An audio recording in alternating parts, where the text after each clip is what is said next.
Good morning student, BABSC third year. आज हम बात करेंगे किसकी? उद्योगों की। जो उद्योग होते हैं भारत में, उद्योग काफ़ी पुराना है, उसी के अंतर्गत आज हम बात करेंगे पंचवर्षीय योजनाओं में औद्योगिक विकास की। सबसे पहले हम बात करते हैं किसकी? उद्योग की। हम सभी जानते हैं कि भारत में जो औद्योगिक विकास है काफ़ी पुराना है, कि जब विश्व में औद्योगिक क्रांति लागू हुई थी उससे पहले भारत में कुटीर उद्योग अपनी चरम अवस्था पर थे। कह सकते हैं कि जितने भी कार्य होते थे उद्योगों के माध्यम से, कुटीर उद्योगों के माध्यम से उद्योगों का विकास भारत में काफ़ी प्राचीन समय से है। औद्योगिक क्रांति से पूर्व भारत में उद्योग विकसित थे। प्राचीन भारतीय जो दस्तकार थे, कारीगर थे, कपड़ा बुनने वाले, बर्तन बनाने वाले, बांस के उपकरण, लकड़ी, चमड़े की वस्तुएं, ये सभी जो उद्योग हैं वो भारत में पहले से ही प्रचलित थे, या कह सकते हैं कि विभिन्न प्रकार की वस्तुओं का निर्माण किया जाता था। भारत में औद्योगिक विकास का अगर वास्तविक समय हम माने तो हम उसको मानते हैं 1854 ईस्वी में, जब भारतीय पूंजी निवेश के अंतर्गत मुंबई में प्रथम सूती वस्त्र मिल की स्थापना की गई थी। कब की गई थी? 1854 में। उसके बाद 1854 में मुंबई में प्रथम सूती वस्त्र मिल की स्थापना की गई थी। सूती वस्त्र मिल की स्थापना की गई थी। 1855 में प्रथम जूट मिल की स्थापना की गई थी। जूट मिल की स्थापना की गई थी, कहाँ पर की गई थी? कोलकाता में। आप सभी जानते हैं कोलकाता वेस्ट बंगाल है, किसके लिए जाना जाता है? जूट के लिए। तो 1855 ईस्वी में क्या हुआ था? कोलकाता में जूट मिल की स्थापना की गई थी। तो तब से क्या माना जाता है? भारत में उद्योगों की स्थापना मानी जाती है। सबसे पहले 1854 में मुंबई में सूती वस्त्र मिल की स्थापना की गई थी। एक वर्ष बाद ही 1855 में कोलकाता में प्रथम जूट मिल की स्थापना की गई थी। अगर हम बात करें प्रथम विश्व युद्ध की, प्रथम विश्व युद्ध आप सभी जानते हैं 1914 से 1918 के बीच रहा। तब तक जो औद्योगिक विकास था वो अत्यंत धीमी गति से रहा। कह सकते हैं कि हमारा जो औद्योगिक विकास था या उद्योगों को जो गति मिली, औद्योगिक विकास बहुत अधिक धीमे रहा।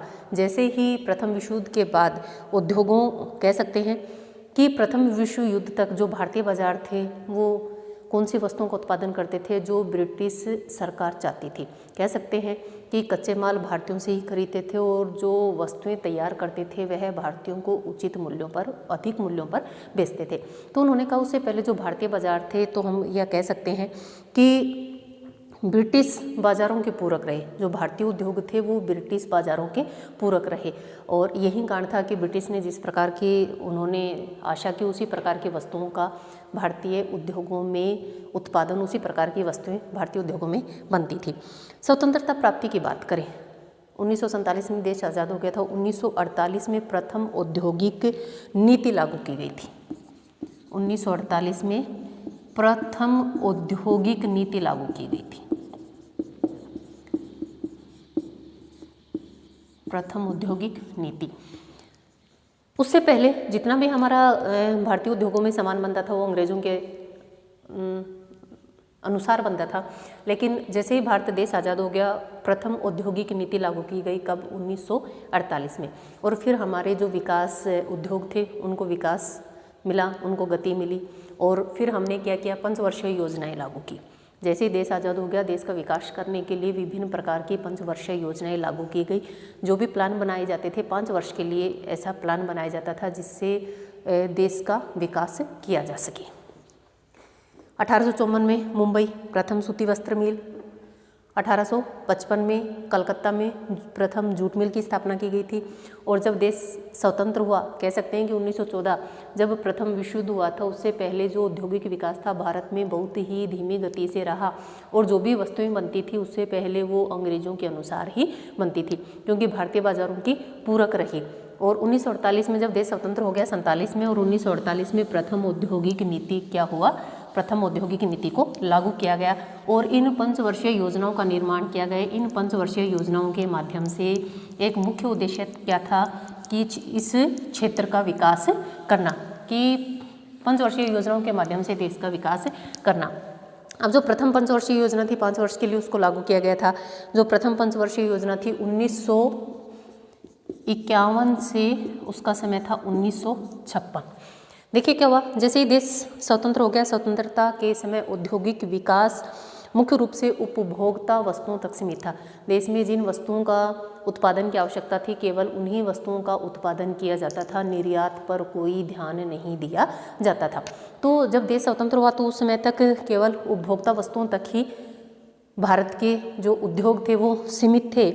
मुख्य रूप से सूती वस्त्र उद्योग की बात करें, नमक, चीनी, साबुन, तेल, चमड़े की वस्तुएं, कागज़, ये सब क्या थे, इन सभी वस्तुओं का उत्पादन किया जाता था। लेकिन 1948 में प्रथम औद्योगिक नीति को हमने क्या किया, लागू किया। प्रथम औद्योगिक नीति को कब लागू किया गया था? 1948 में। उसके अनुसार उद्यमी तथा सत्ता दोनों में एक राज्य की भूमिका निभाई और प्रथम पंचवर्षीय योजना प्रारंभ की। प्रथम पंचवर्षीय योजना की जब प्रारंभ की तो औद्योगिक प्रक्रिया शुरू की गई। प्रथम पंचवर्षीय योजना में औद्योगिक प्रक्रिया शुरू की गई जो बाद की योजनाओं में भी जारी रही। प्रथम जो पंचवर्षीय योजना थी हमारी 1951 से 1956 के मध्य थी। इसमें हमने औद्योगिक विकास को महत्व दिया और वह आगे की जो पंचवर्षीय योजनाएं थी उनमें भी हमने उनको क्या किया था, जारी रखा था। नेक्स्ट बात करते हैं, देश में प्रथम योजना के दौरान ही पहली बार अखबार, कागज़, अखबारी जो कागज़ होता है, अखबारी कागज़ जिससे अखबार बनाए जाते हैं, अखबारी कागज़, कैल्शियम कार्बोनेट, पेंसिलिन, डीडीटी, स्वचालित करधे, इस्पात के तार, रस्सियाँ, जूट, फ्रेम, गहरे कुओं के लिए जो मोटरें होती थी, टरबाइन, पंप सेट, मोटर तथा उच्च क्षमता वाले ट्रांसफार्मर, इन सभी का वस्तुओं का निर्माण किया जाना प्रारंभ कर दिया। पहले क्या होता था, सिर्फ उपभोक्ता के लिए वस्तुओं का निर्माण करते थे, लेकिन जैसे ही हमने पंचवर्षीय योजनाएं प्रारंभ की उसके बाद से हमने क्या कर दिया, औद्योगिक विकास को गति दी और विभिन्न प्रकार की वस्तुओं को बनाना हमने क्या कर दिया, प्रारंभ कर दिया। दूसरी पंचवर्षीय योजना की बात करते हैं। दूसरी पंचवर्षीय योजना है कब, 1956 से 5 ईयर जोड़ दीजिए, 1961। दूसरी जो पंचवर्षीय योजना थी 1956 से कब थी, 1961। कई बार आपके जो एग्ज़ाम कंपटीशन एग्जाम देते हैं उसमें क्वेश्चन पूछ लिया जाता है कि प्रथम पंचवर्षीय योजना के क्या उद्देश्य थे, लौह इस्पात उद्योग को लेकर उसके मेन जो मुद्दा था, मेन जो लक्ष्य थे वो क्या रखे गए थे। तो औद्योगिक प्रक्रिया प्रारंभ करना, उसको निरंतर लागू रखना। द्वितीय पंचवर्षीय योजनाओं की बात करें, पूंजीगत तथा जो वस्तुएं हैं, पूंजीगत तथा वस्तुओं के उत्पादन करने वाली मशीनों को बनाने वाले उद्योगों पर विशेष बल दिया गया कि हम कच्चा माल तो बना रहे हैं लेकिन कच्चे माल के अलावा ऐसी वस्तुओं का, ऐसी मशीनों का भी निर्माण करें जो स्वयं ही कच्चा जो माल को तैयार कर सकें। कह सकते हैं कि हम उद्योगों के लिए मशीन तैयार करना क्या कर दिया था, द्वितीय पंचवर्षीय योजना में प्रारंभ कर दिया था। इस दौरान उद्योगों का विकास हुआ, विविधीकरण उल्लेखनीय रहा। सार्वजनिक क्षेत्र में इस्पात के 3 कारखाने लगाए गए थे। सार्वजनिक क्षेत्र में इस्पात के 3 कारखाने लगाए गए। बिजली के सामान से लेकर भारी मशीनी उपकरण, इंजीनियरिंग उद्योग, इन सभी की स्थापना की गई। विभिन्न प्रकार की वस्तुएं बनाई गई जो इन उद्योगों के लिए आधारशिला का जिसने कार्य किया। रसायन जो उद्योग थे उन्होंने भी अत्यधिक प्रगति की, अत्यधिक विकास किया। रासायनिक उद्योग, कीटनाशक दवाएं, रासायनिक इन सभी चीज़ों वस्तुओं का भी उसमें उत्पादन किया जाने लगा। यह जो कार्य था वह तीसरी योजना तक भी जारी रहा। इसी प्रकार का जो कार्य था वह तीसरी योजना तक भी जारी रहा। फिर हम बात करेंगे कौन सी, तीसरी पंचवर्षीय योजना की। कौन सी योजना की, तीसरी पंचवर्षीय योजना की। तीसरी जो पंचवर्षीय योजना थी और बाद की 3 वार्षिक योजनाओं में औद्योगिक विकास की गति में बाधा आई। औद्योगिक विकास की गति में बाधा आई, कारण क्या था? जो तीसरी पंचवर्षीय योजना थी उसमें औद्योगिक विकास की गति में बाधा आई, कारण क्या था? फर्स्ट तो 1962 में चीन के साथ युद्ध, 1965 में पाकिस्तान के साथ युद्ध और उसके बाद अकाल पड़ गया। तीसरा कारण क्या हुआ? अकाल पड़ गया। अकाल पड़ गया 1965 से 67 अकाल। तीसरी पंचवर्षीय योजना में 3 कार्य हुए कह सकते हैं, जिसके कारण जो हमारे औद्योगिक विकास था उसको गति नहीं मिली, अत्यधिक गति धीमी रही, गति में बाधाएं आई। कौन सी थी? पहला हमारा चीन के साथ युद्ध 1962 में। दूसरा 1965 में पाकिस्तान ने हमारे भारत पर आक्रमण कर दिया।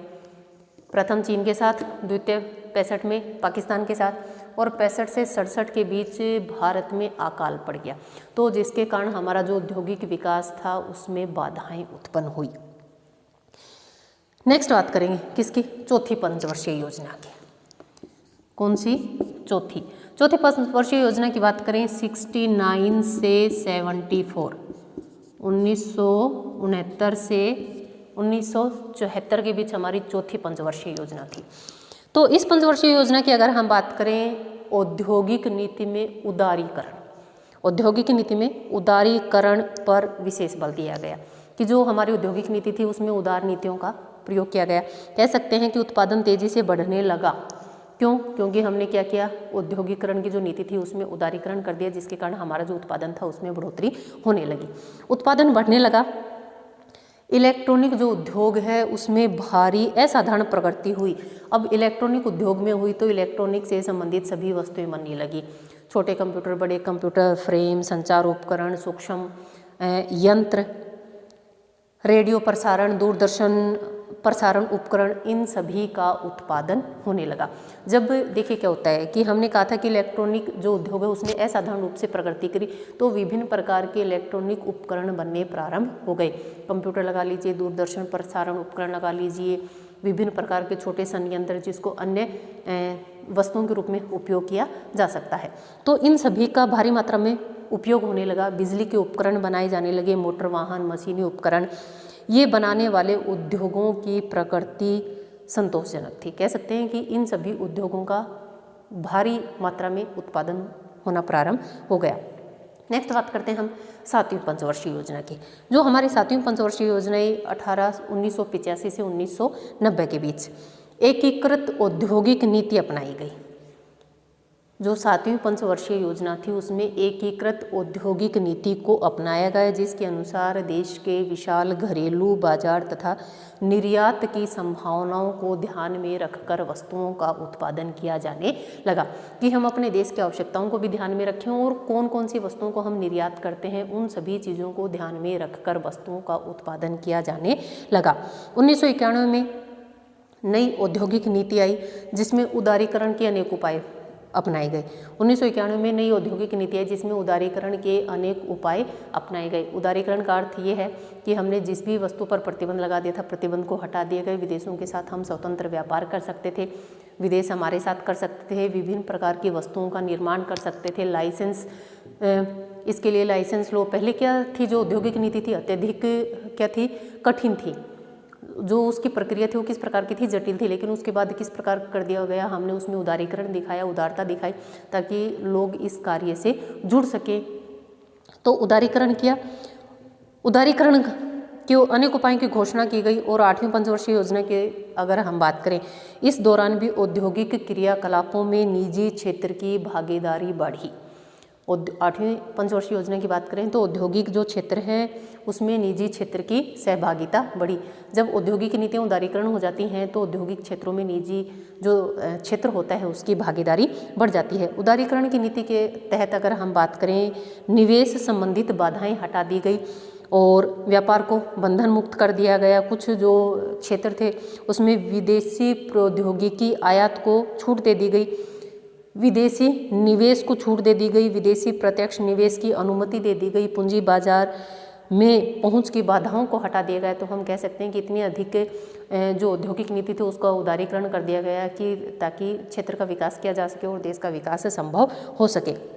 औद्योगिक के लिए जो लाइसेंस पद्धति थी उसको सरल कर दिया गया, नियंत्रित कर दिया गया, बंधन मुक्त कर दिया गया। सार्वजनिक क्षेत्र में सुरक्षित जो क्षेत्र थे उनको हटा दिया गया। सार्वजनिक क्षेत्र में कुछ चुनिंदा जो उपक्रम होते थे उन पर विनिवेशीकरण किया गया और कह सकते हैं अर्थात वो निजी कंपनियों को बेच दिए गए। इन सभी उपायों के बावजूद भी कुछ समय पूर्व तक भारतीय उद्योगों का जो उत्पादन था धीमी गति का ही बना रहा। 9वीं पंचवर्षीय योजना की बात करें 1997 से 2000 के बीच 9वीं पंचवर्षीय योजना सीमेंट है, कोयला है, कच्चा तेल है, उपभोग वस्तुएं हैं, इस्पात उद्योग है और इसी में रिफाइनरी है। इन सभी आधारभूत उद्योगों को बल मिला।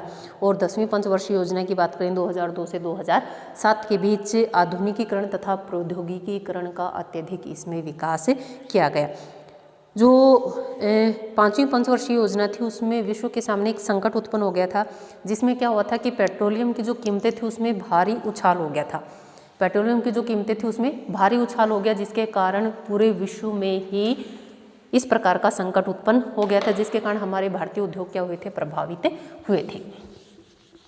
अब हम बात करते हैं इसमें कि जो हमारे इस्पात उद्योग हैं या जो हमारे उद्योग हैं उनकी किस प्रकार की भूमिका इसमें रहती है, कि स्वतंत्रता से पूर्व हमारे जो उद्योग थे किस प्रकार के थे और उसके बाद देश स्वतंत्र होने के बाद उनमें किस प्रकार का परिवर्तन देखने को मिला।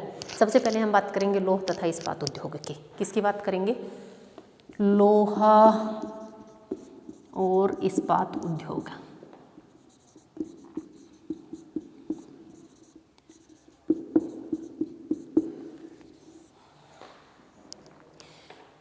वर्तमान सभ्यता का आधारभूत स्तंभ कहा जाता है। लोह और इस्पात उद्योग को वर्तमान सभ्यता का आधारभूत स्तंभ माना जाता है, और क्योंकि अन्य वस्तुएं बनाने के लिए, मशीनें प्रयुक्त करने के लिए यातायात के साधन, रेल की पटरी, जहाज, कह सकते हैं जहाज से लेकर सुई तक बनाने का सभी कार्य जो होते हैं किससे किए जाते हैं? लोह इस्पात से किए जाते हैं। और किसी भी देश के आर्थिक विकास में अगर सर्वाधिक योगदान जो होता है वह किसका होता है? लोह इस्पात का होता है। और ऐसा भी माना जाता है कि प्रति व्यक्ति जो लोह इस्पात है कितना है, उस देश से उसकी आर्थिक संपन्नता का पता लगाया जाता है, मापने का उपभोग है। बात करते हैं अमेरिका की, कि अमेरिका में प्रति व्यक्ति जो इस्पात उपभोग है वह 700 किलोग्राम है, जबकि रूस में 350 किलोग्राम है और भारत में मात्र 14 किलोग्राम है। तो इस चीज़ से हम अनुमान लगा सकते हैं कि कोई भी क्षेत्र जो होता है वह कितना अधिक समृद्ध माना जाता है, क्योंकि जो लोह इस्पात होते हैं उद्योगों का आधार होते हैं, आधारशिला होती है। और बात अगर हम करें किसकी करें, कि कोई भी देश अगर विकास करता है तो लोह इस्पात उद्योग का उसमें सबसे महत्वपूर्ण योगदान माना जाता है।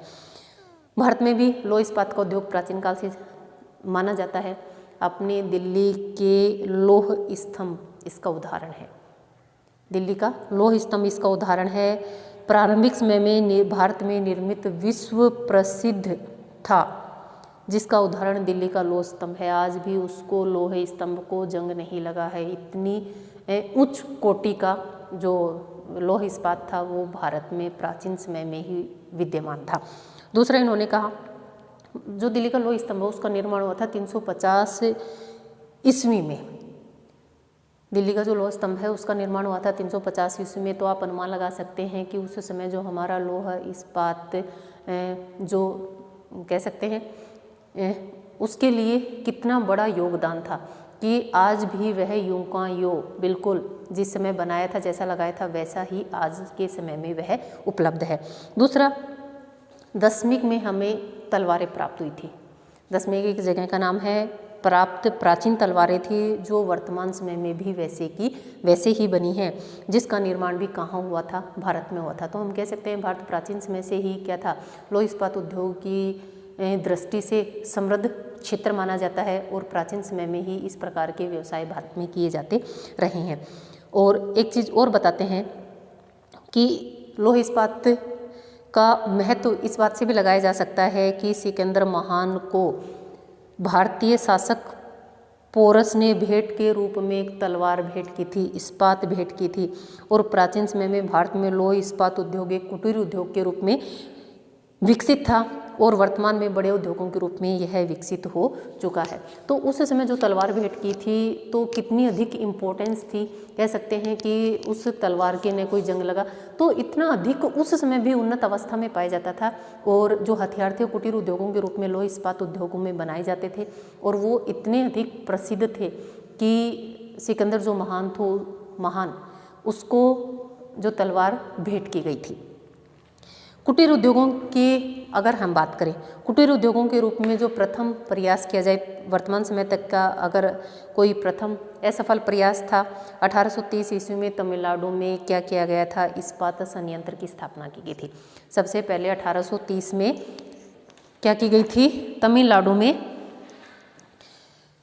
लोह इस्पात संयंत्र की स्थापना की गई थी। उसके बाद कोयम्बटूर में वीरभूमि में बड़े इस्पात संयंत्रों की स्थापना की गई थी जिनमें आशा के अनुरूप विकसित नहीं हो सके। आधुनिक लौह इस्पात का आरंभ अगर हम माने तो 1874 से माना जाता है, जब बंगाल आयरन वर्क्स के नाम से संयंत्र की स्थापना की गई थी। यह कारखाना इस्पात उत्पादन की दृष्टि से सफल रहा, जिसके बाद भारत में इस्पात के अन्य कारखानों की स्थापना की गई थी। भारत में अगर पूछा जाए कि लौह इस्पात का प्रथम जो प्रयास था असफल रहा था, 1830 में तमिलनाडु में किया गया था, लेकिन आधुनिक इस्पात उद्योग का जो प्रथम प्रयास था 1874 में माना जाता है, जब बंगाल आयरन वर्क्स की स्थापना की गई थी।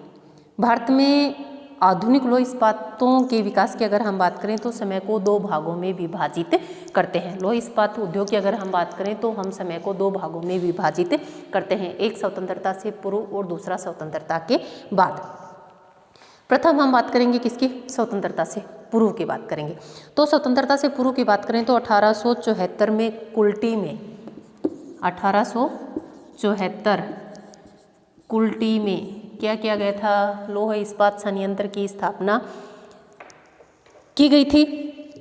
उसके बाद 1907 में की गई, 1874 में की गई थी, उसके बाद कब की गई थी? 1907 में। 1907 में जो उद्योग की स्थापना की गई थी 1907 में, वर्तमान जो झारखंड है उसमें एक जगह का नाम है जमशेदपुर।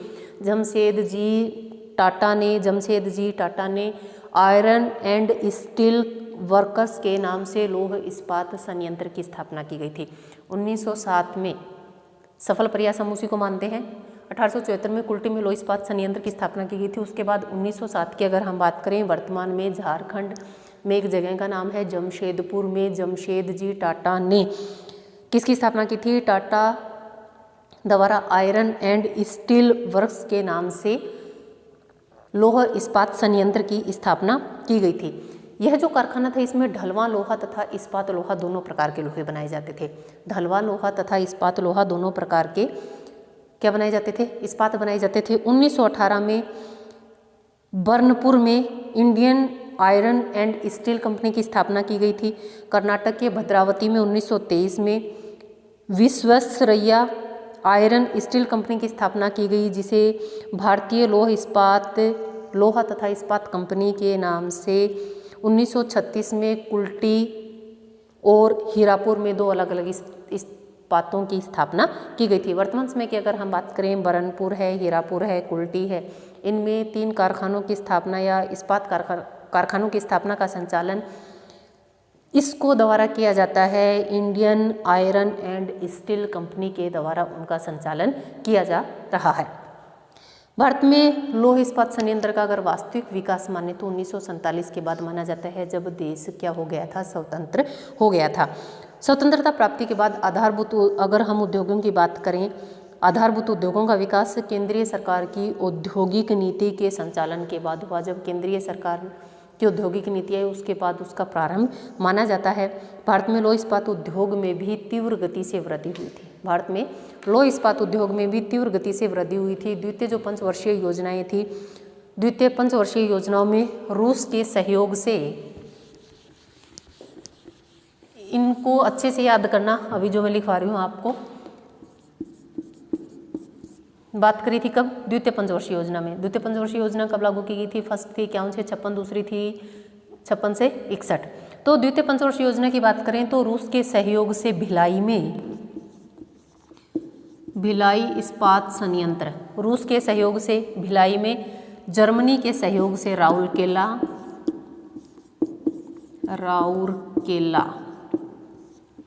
तथा ब्रिटेन के सहयोग